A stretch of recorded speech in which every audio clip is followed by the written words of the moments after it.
Antik dünyanın en savaşçı milleti Spartalılar. Lakedemon olarak da bilinen Sparta, esas olarak Güney Yunanistan'ın bugünkü Lakononya bölgesinde bulunan eski bir Yunan şehir devletiydi. Tarihin en büyük savaşçılarından olan Spartalı tüm sağlıklı erkekler, itaat, dayanıklılık, cesaret ve öz denetimi vurgulayan zorunlu bir eğitim sistemi olan Agoge'ye katılıyordu. Spartalı erkekler hayatlarının askerlik hizmetine adıyorlardı. Eğitimlerinde Spartalılara devlete sadakatin kişinin ailesi dahil her şeyden önce geldiği öğretiliyordu. Antik Yunanistan'da köle statüsüne sahip olan Helotlar ise Spartalılar tarafından fethedilen yerlerden alınıp köle olarak kullanılan kişilerdi. Helotların sayısı çok fazla olduğu için Spartalılar olası ayaklanmaları önlemek için onları genellikle acımasızca ve baskıcı bir tutumla yaklaştılar. Ayrıca Helotları devamlı olarak şarap içirerek sarhoş gezmeleri sağlanıyordu ve bunu yaptıklarında zayıf düşüyor ve kendilerine karşı koyamıyorlardı. Spartalıların zaman zaman suçsuz olmasına karşın Helotları da öldürdükleri de bilinmektedir. Sparta askerleri sanat, öğrenme ve felsefe merkezi olan Atina gibi Yunan şehir devletlerinin aksine Sparta bir savaşçı kültürüne sahipti. Erkek Spartalı vatandaşların yalnızca bir mesleği yapmalarına izin veriliyordu. O da askerlikti. Spartalı çocuklar askeri eğitimlerine 7 yaşında evden çıkıp Agoge eğitimlerine girdiklerinde başlıyordu.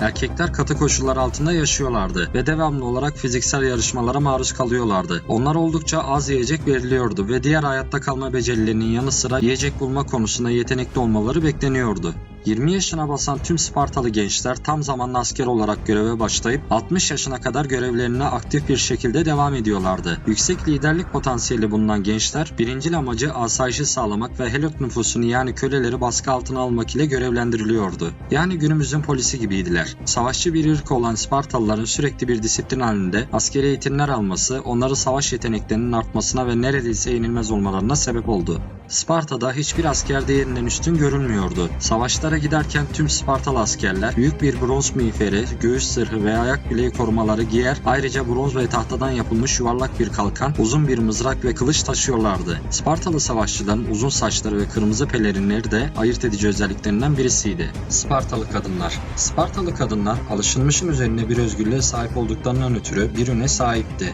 ve Antik Yunan'daki diğer kadınlara göre devlette daha büyük söz sahibiydiler. Orada da hiçbir rol oynamamış olsalar da kadın Spartalılar erkeklerden ayrı olarak resmi eğitimler aldılar. Ayrıca kadınların cirit atma ve güreş gibi atletik yarışmaları da vardı. Yetişkin Spartalı kadınların mülk sahibi olmalarına ve mülklerini yönetmelerine izin veriliyordu. Kısacası Sparta kadınları birçok milletin kadınlarına göre daha ön plandaydı. Ayrıca Sparta hükümeti savaşta ölenlerin yerine yeni birisi geçmesi için sürekli evliliğe ve çocuk yapmaya teşvik ediyordu. Spartalıların çöküş dönemi. Peloponnesos Savaşı Sparta'yı Yunanistan'da baskın güç olarak bıraktı. Ancak savaş Sparta'ya da zarar vermiş ve sonraki yıllarda şehir gerilemeye başlamıştır. Daha sonraları Sparta'nın nüfusu azalmış ve ekonomisi artık büyük ordusunu destekleyemez hale gelmişti. Ayrıca Sparta müttefiklerinin çoğu egemenliğine karşı çıkıp isyan başlatmışlardı. M.Ö. 4. yüzyılın ortalarında Sparta'nın gücü önemli ölçüde azaldı ve artık Yunanistan'daki baskın güç olmaktan çıkmıştı. Spartalılar genellikle askeri cesaret ve gücün bir örneği olarak gösterilseler de tam olarak da yenilmez değillerdi aslında. Sparta devleti sonunda iç çekişmeler, ekonomik gerileme ve yabancı istilası da dahil olmak üzere bir dizi faktör tarafından yıkıldı. Sparta'nın askeri hakimiyeti M.Ö. 371'de Leuctra Muharebesi'ndeki yenilgisiyle sona erdi. Şehir devleti sonraki birkaç yüzyıl boyunca gücünü kaybetmeye devam etti ve M.Ö. 146'da Roma İmparatorluğu'na dahil olmasıyla tamamen yıkıldı.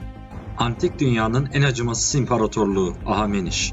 Günümüz İran havzasında M.Ö. 6. yüzyılın ortalarında Persenlik kralı büyük lakaplı Kiros, Med devletine son vererek bir saray darbesiyle tüm Med topraklarının yeni egemen olmuş ve bu dönemden itibaren Ahameniş İmparatorluğu'nun da temelleri atılmıştı. Kiros önderliğindeki Babil coğrafyasında bulunan Sardis kenti ele geçirildi. Bu süreçte Anadolu 200 yıl sürecek Pers egemenliğine girdi ve Kiros öldüğü vakit Pers krallığını 6. yüzyılın en büyük gücü yapmıştı. Pers devleti Kambises'in kısa süren krallığının ardından Darius döneminde yükselişini sürdürdü. Kral yolu gibi büyük bir ticaret ve haberleşme ağının da katkılarıyla ve satraplıklardan edilen yüklü vergiler sayesinde güçleri doruk noktasına ulaşmıştı. Bir zaman sonra imparatorluğun sınırları İran'dan Avrupa'ya kadar uzanmıştı.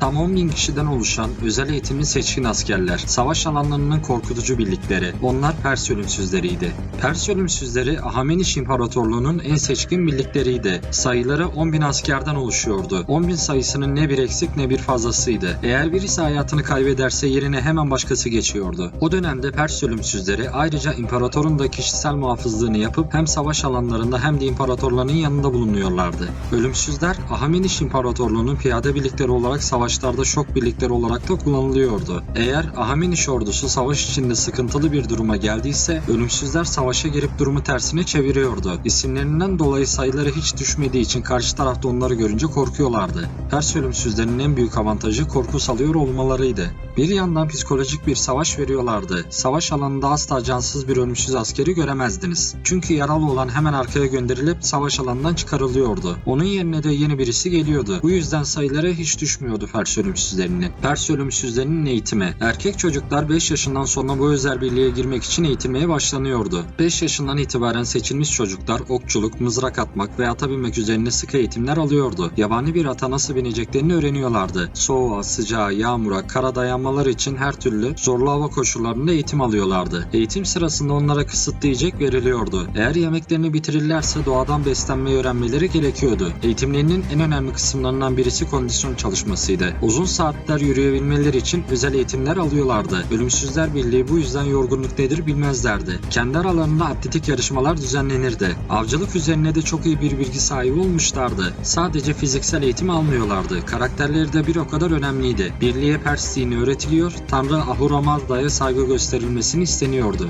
Öğretilenlerden birisi de yalan söylememekti. Her zaman doğruyu söylemek üzerine eğitildiler. Pers ölümsüzleri 20 yaşına kadar çok yoğun bir eğitimden geçiyordu. Olgunluk yaşına geldiklerinde ise askerlik için hazırlardı. 20 yaşında askerlik görevleri başlıyor, 50 yaşında emekli olana kadar devam ediyordu. Emekli olabilenler hem arazi alıyor hem de maaşa bağlanıyorlardı. Ölümsüzler Birliği halkına ve imparatoruna hizmet ederken bir yandan da geleceklerini garantiye alıyorlardı. Ölümsüzler Birliği başlarına bol keçeden başlık takıyorlardı. Ayrıca yüzlerine de metalden bir maske takarlardı. Vücutlarında da balık pullarını andıran demir plakadan uzun kollu tunikler giyiyorlardı. Normalde Persilerde pek kullanılmasa da Yunan tarzında mızrak ve kalkanla savaşıyorlardı. Pers ölümsüzlerinin savaşları.